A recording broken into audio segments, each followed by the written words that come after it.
Hi, Teresa. Hi. Hello. Yay. Thank you. Thank you so much for coming and being on my Real Medicine Talks with me. And it's such an honor to be with you. And Teresa is a teacher and a healer. She's an artist and an advocate for social justice and a wise woman that has a very special place in my heart and life. And so welcome to Real Medicine Talks, and what an honor to be here with you. Thank you. Such an honor to be here with you and being at these conversations with you. Thank you. Well, we've been having some interesting conversations over the last couple of years, and I just thought it'd be powerful to bring it here. And I like to begin with, what is real medicine for you, and what do you feel is healing, or what is it that you feel creates wholeness for you in your life? For me, it's authentic self-expression, to always be in my center and say what I mean to say, be who I mean to be, express in an authentic way my emotions, but not in a way that is going to hurt anybody, but in a way that I'm able to express them and still be in my own integrity, and to just be alive and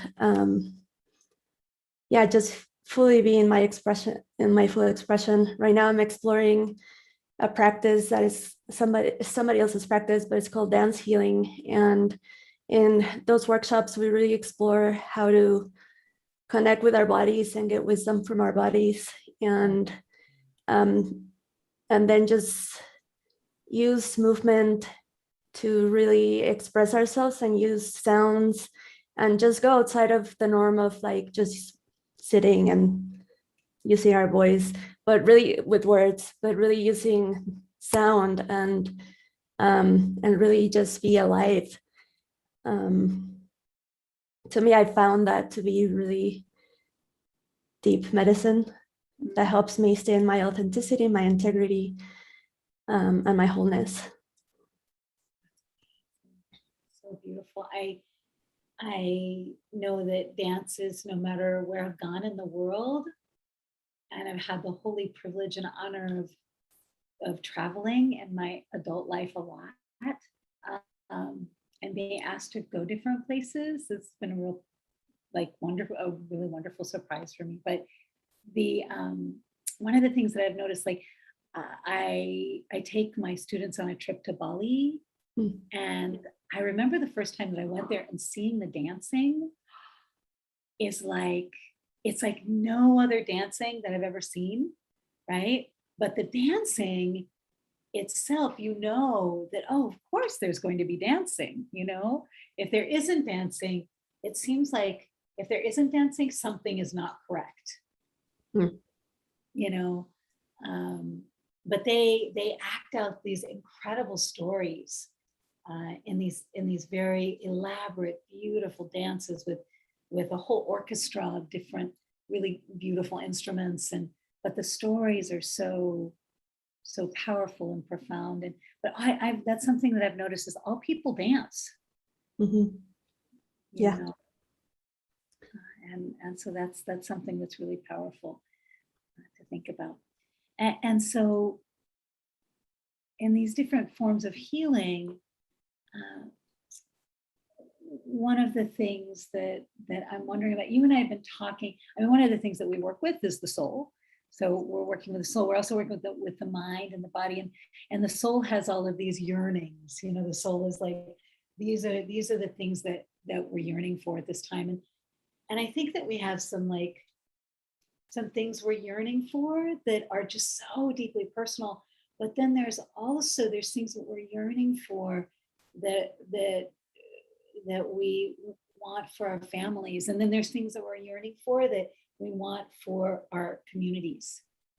And one of the things that you and I have talked about is, and one of the things you brought for this talk, is the decolonization, the process of decolonizing and and our need to decolonize. And I was just wondering if in your sacred heart and in your full expression, what are some of the things that you would like to share around that, or some thoughts that you've been having around decolonization? And you've also just recently gone to Mexico, where you lived and then lived here in the States, and then are now living there, and like a returning home of sorts. Mm-hmm. A profound, deep journey. And so I just wanted to hear your thoughts about that and what you wanted to share. Yeah, first of all, I want to thank you for bringing this work of decolonization to my life. It's not something that I had ever thought of or before meeting you. I knew that something didn't feel fully right. All the norms that we have about how things need to be, and how strict we are about perfectionism, and having to, like, I've always been seen as a very sensitive person, and that was always seen as a bad thing, that I had too many feelings and too many emotions, so I always tried to bottle them up. And in working with you in this work of decolonization, I started learning there are a lot of things that I was yearning for, or wanting to express, were coming from the fact that I was just trying to box myself into what society has told us to be or to do. And they've never, from as far as I can remember, I've never fit into those boxes. So I want to thank you for bringing this work to my life. And it's been very powerful for me to be able to say, no, this is what I want. I don't need to be perfect. I need to be human. I can talk to nature and get wisdom from nature. I can, there's so many ways that we can get wisdom from, as opposed to just the knowledge that we get from books, or just all the things that society tells us to be doing. And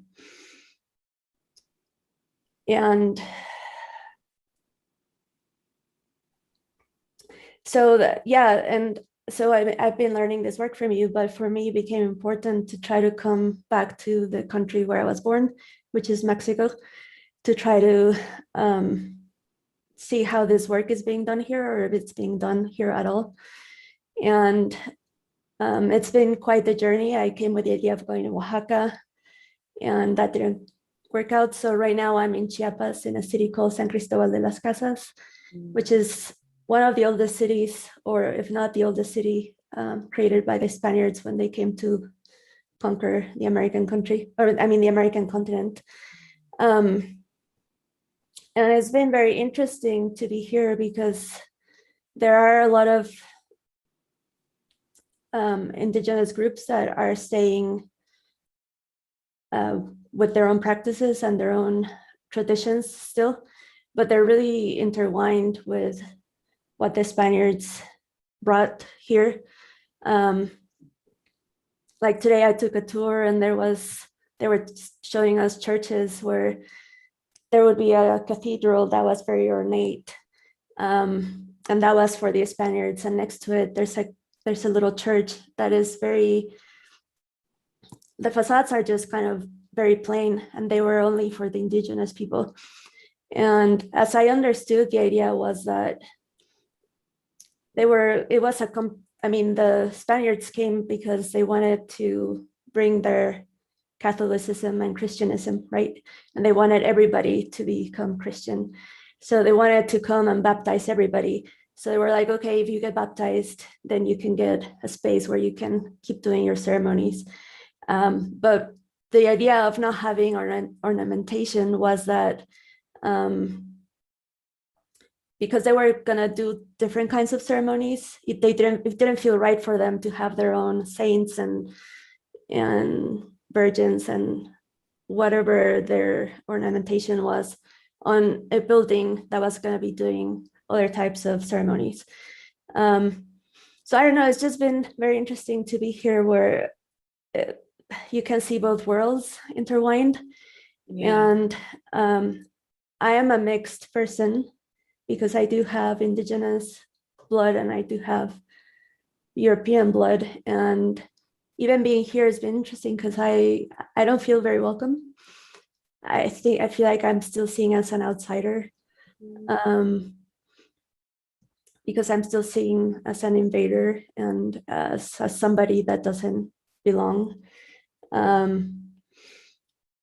So I don't know.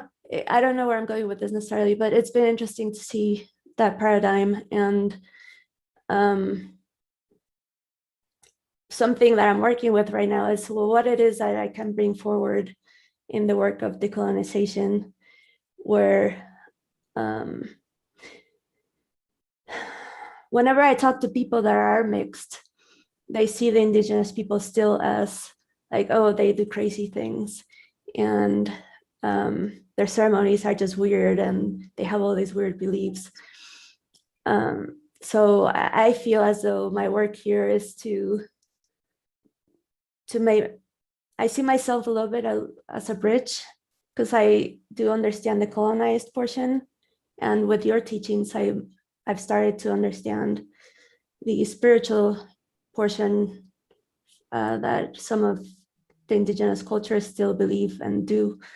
So I'm starting to wonder, how can I bridge those? And I'm just one person, so I feel as though all I can do is, when conversations like that come about, is just to express myself and say, well, those ideas are not crazy. They're this and that, and explain what that vision is. And even if this group of people don't want to believe it, just respect it, right? And go to the other group too and be like, well, we're not all colonizers, and I come with respect and I want to learn. And I don't want to disturb what you're doing or who you are. Yeah, so I don't know. That's something that I'm grappling with and trying to work with. And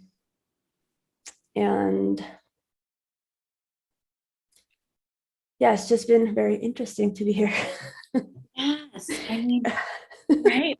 And it's all these things that are coming up in my mind today. So did you finish your thought there? Yes, for now. I have lots of thoughts. A couple of other thoughts on it. Yeah, there's lots going on here.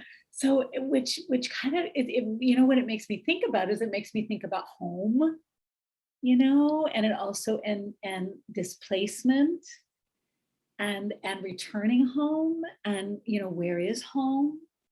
And then also, as a mixed race person myself, you know, it's been really interesting for me, and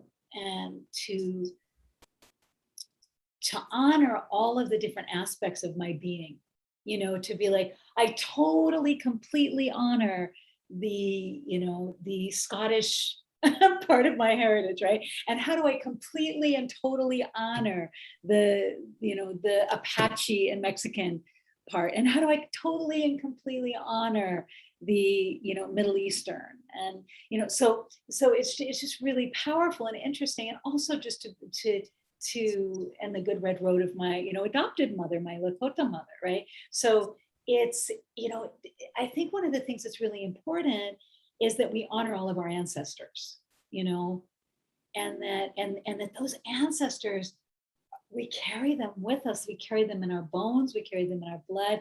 And then our adopted ancestors, or our spiritual ancestors, they are walking with us. That like every step we take, they're with us, supporting us and loving us. And I really feel today, so also like encouraging us, you know, to be who we are. And then as women also, you know, that we have these indigenous women behind us. And you know, I of course have my Turkish, and then you have your European, and so it's, and you're indigenous, and you're Mexican, and so it's fucking gorgeous, right? Like, you're who you are is gorgeous. And I think there's something, you know, how can we start to stop compartmentalizing these aspects of ourselves, and honor and acknowledge and bless all of them, you know, and walk with them. And I'm just, I'm just curious about your thoughts.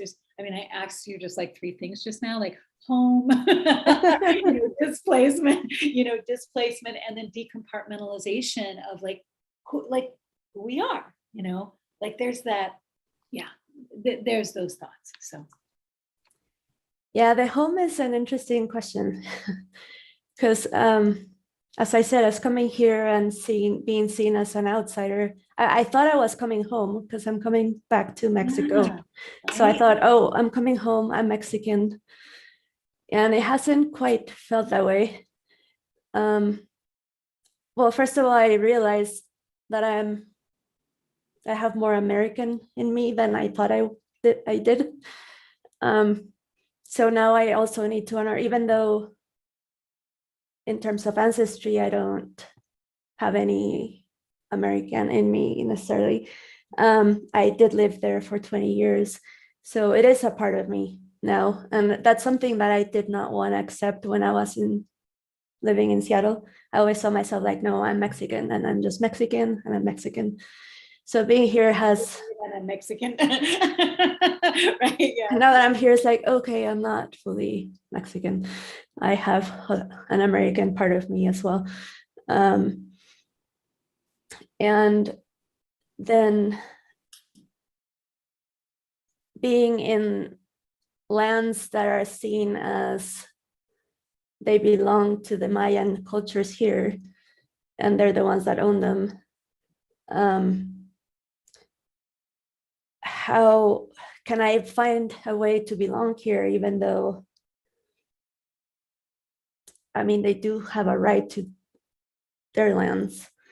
And what I'm coming to terms with is that it's about how I can come here with permission, ask permission to the spirits of the land in place, come with respect, and not just come and try to take advantage of people or situations, but really be mindful of asking for permission of where I'm at. Like we ran into a situation a couple of days ago where we ended up driving through an area where I guess we were not supposed to be in.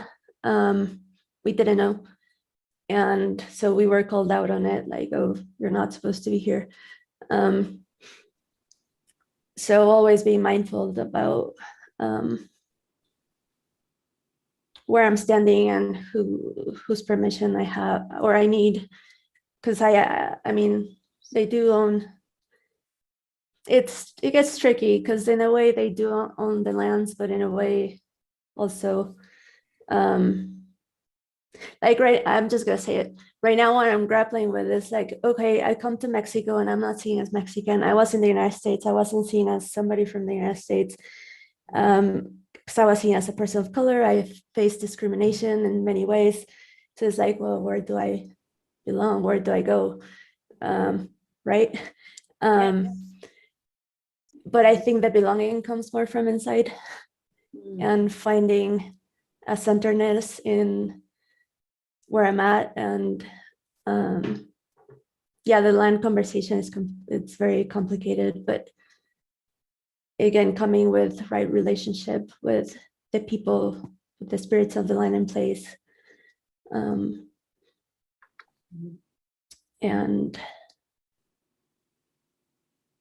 just honor the place where I'm at and coming in with respect. Yeah, so the home conversation or the home exploration has been very interesting and very different from what I was expecting. That's so Yeah, powerful. yeah. Yeah, thank you. I feel what you're saying about the permission.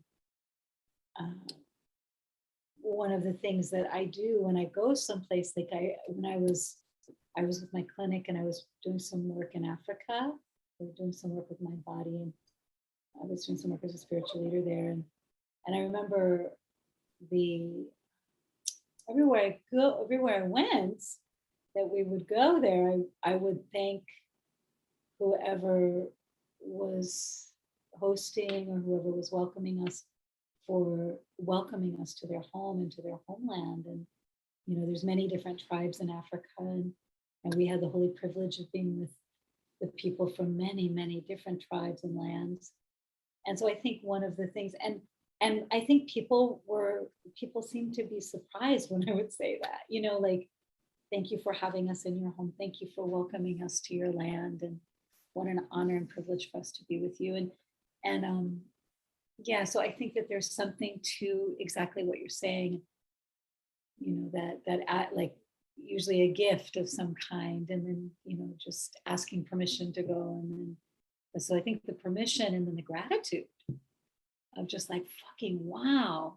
Like you're allowing me to be here with you, and your home is beautiful. And I'm like, oh my, like, oh my gosh, like, thank you so much for welcoming me here. And um, but then also, that there is, like, when I think about my great grandfather was born in Copper Canyon, Mexico, um, and there is a home that when I go to Mexico, I feel in my bones, I feel it rushing in the blood in my ears. I feel, so there's something that kind of feels more related to the land, and to my ancestors than even to really the people. Even though I feel related to the people, I also know that there's something about them. When I step on that land, there's a homecoming.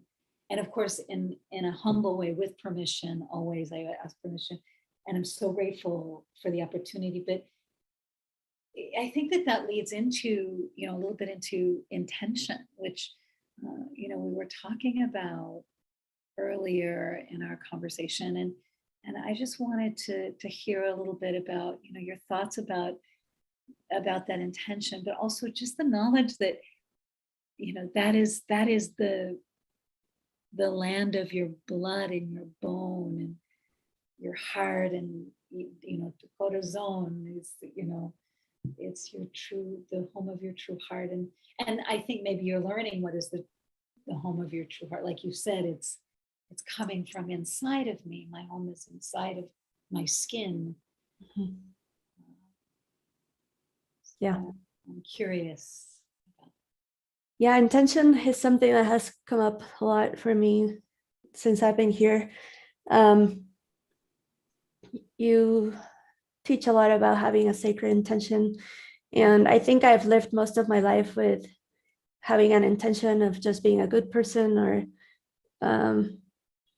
not harming anybody and just being good. But the idea of good, which I don't know, I struggle a little bit with now, but what's good and what's bad. But I'm not, yeah, I'm not convinced anymore that it's about yeah. that. Yeah.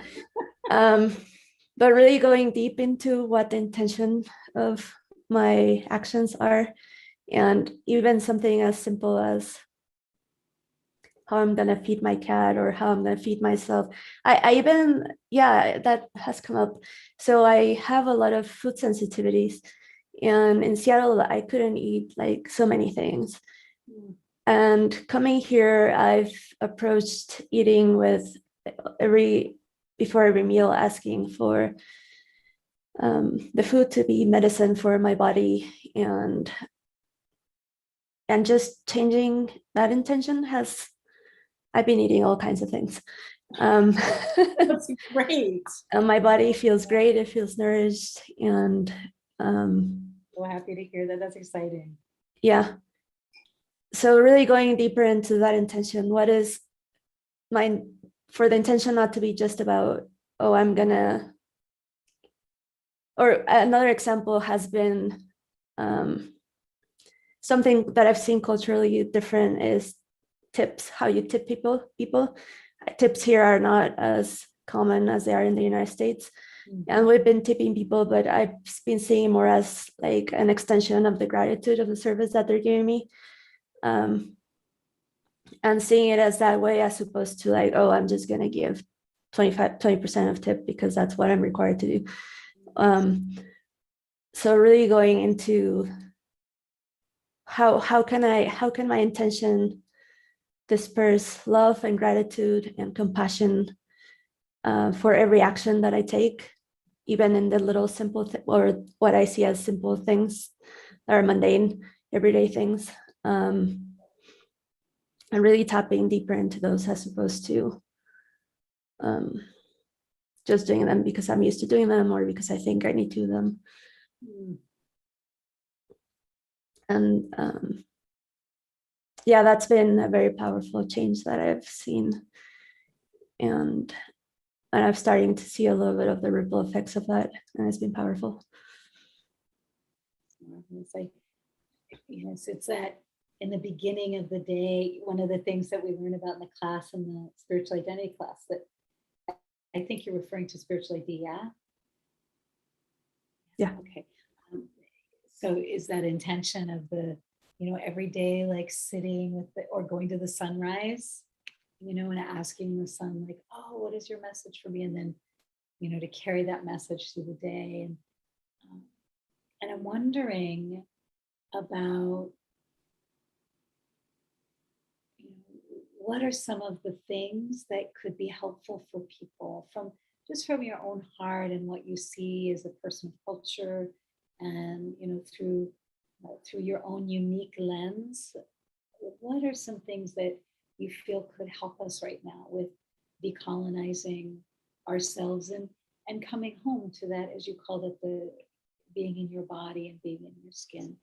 What are some ideas that could help people, that might be helpful to people at this time through your lens?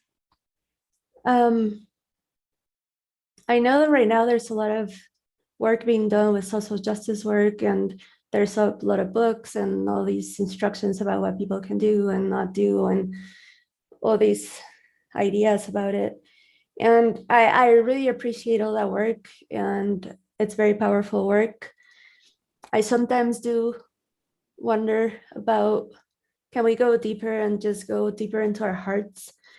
I believe that we did not come into this world with the preconception of, oh, I'm gonna see a person of color in this way, or I'm gonna see a white person in this way, or right, we come in with pureness, and that pureness exists within us.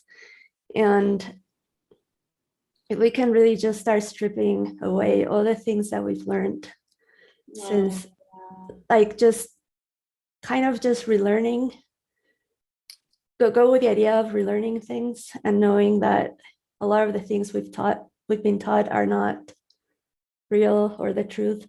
And the truth really exists in our hearts. And if we can go inward more and spend time with ourselves, and something that I know you recommend and I try to do as much as I can is to spend, I know you recommend an hour, but I do less sometimes, outside. Yeah, outside, and really just listen to what's inside of us, which I also do that with the movement, and really just spend time with what's inside of me as opposed to what's outside of me. And that has helped me relearn certain things, or at least be aware of the things that I learned that are not quite right. And at least it makes me aware of things, even if I'm not relearning them quite yet. At least gives me a little light bulb of like, oh, I definitely have a bias about this, or I have a bias about this person or this a specific thing. And really going within is what gives me awareness about where those biases are. Right. For me also, yeah. And at least if I'm not able to change my action right away, at least I'm becoming aware, and every time that it keeps happening, I become more and more aware. And then I can start making changes in my actions. That's one thing. And then really doing that practice in the morning of having a sacred intention of what I want for my day, and sending the energy out into what I want my day to be, not just for myself, but for my communities, my family, and the world in general. and just try to move from that intention the best I can. And I know we're not perfect, and we're gonna forget about it sometimes during the day or do something different. But be compassionate towards ourselves and know that we're not perfect and be okay with that.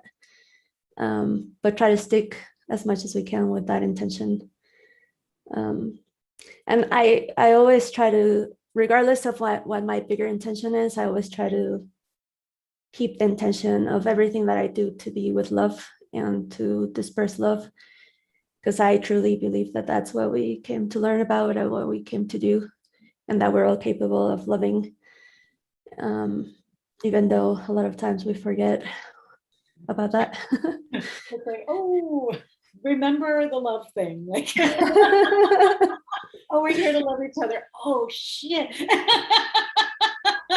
Yeah, it's not easy all the time. Yeah. And love ourselves. I feel like that's one that we forget the most about. Which then, because we're not loving ourselves, then we're not able to really disperse love in a genuine way. So it's also remembering to love ourselves. Interesting. Yeah. Yeah, and something that has come up really strongly for me also in the last couple of weeks has been the idea of creation and how we all have medicine that we can bring into the world. And I think with so many preconceptions that we have about what life should be or how we should operate, I feel as though we all have the power of creation, and creation can be saying a word to somebody, giving a hug to somebody, or it can be the actual act of creating a piece of art or something. But the more we can connect with our creative medicine or the medicine of creation, I think that's very beautiful. Oh my God. important right now. The medicine of creation, yes. Like, yes. Yeah, that's so, I love that. The medicine of creation. How can we connect with the medicine of creation? And we're here to love, and we need to love ourselves and each other. And I think that, I mean, everything that you're saying is really important. And and one of the things about decolonization that is important, and the United Nations has written some on this, but there's this idea of sacred trust. That we are to hold certain things. We're trusted with certain things. It's like when you love someone, like it is being placed in your care, it's been being placed in a sacred trust. And so I think we need to, like, as you're talking, it's just like to place one another in in this sacred way, to place one another in a sacred trust. Like, I have a sacred trust in you. I would do everything in my power to create safety and a place for you to feel happy and well, right? In a very healthy way. But I would always want to be able to create that kind of atmosphere in our relationship, right? And how come we can't do that in these, like, I think that's really what decolonization is asking us to do. Like, how can we keep this sacred commitment, this sacred trust, and really come to this place in a humble manner, just in a way where we want to serve that trust. So that's what's coming to my mind, is how can we serve that sacred trust that we need in order to heal and to rebuild and to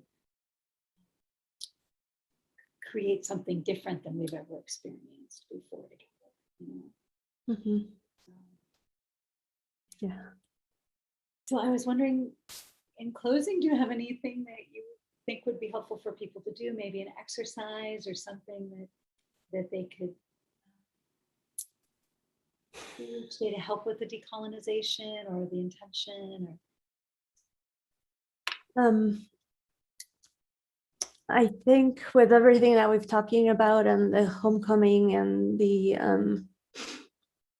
idea of honoring all of our parts. All our myriad of Yeah. selves. One thing would be to try to connect with our ancestors and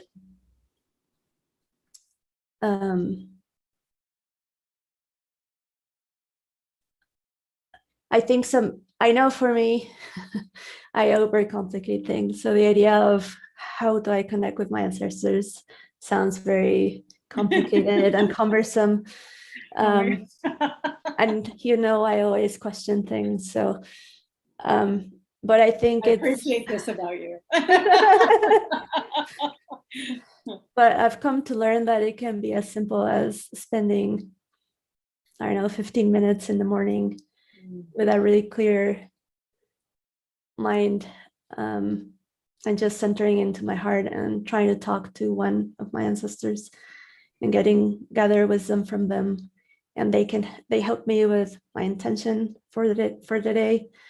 And the idea of going to an outside source that is not a TV or a computer, but an energy that is there to help us and that really loves us. I think that can help with getting out of our worlds as we know them and get wisdom from other places that can help us. Maybe get ideas on how to act better. Like, just act right. Like a little humanity goes a long way. And just remind us of who we are and what it is that we came to do, and remind us of how many people came before us and what they did for us, and how can we always have an action that is going to help, as you say, 7 generations back and 7 generations forward, and really listen to those ancestors that are there to try to help us, because they are there to help us and they want us to succeed, but we've forgotten about them and we don't connect with them. It's interesting. I have the Celtic prayer of approach, and I really love this prayer, and I think it really goes with what you're saying with this, the medicine of remembering what we're here to create, and that we're here to love, and to remember that we're here to learn about that. And but the Celtic prayer of approach is, and I think you've heard this before me say this several times in the classes, but I honor your gods, I drink at your well, I bring an undefended heart to our meeting place. I have no cherished outcomes. I will not negotiate by withholding, and I am not subject to disappointment. So I think if we could approach each other, this is a wedding vow, it's the Celtic prayer of approach, but I really feel like it's the way, as you said, it's the way of love. And if we could approach one another in that way, I think that we would have a much better chance if we could be undefended, bring an undefended heart to our meeting place, while also, accessing wisdom and right use of power. It depends on who you're approaching with, but I think that we do have a prayer, and that we do have the power to change. We can support each other to do that. Yeah, we do. Thank you, Teresa. What a gift to be with you, and I'm so honored. And te amo, gracias. Thank you. It was an honor to have this conversation with you. Thank you.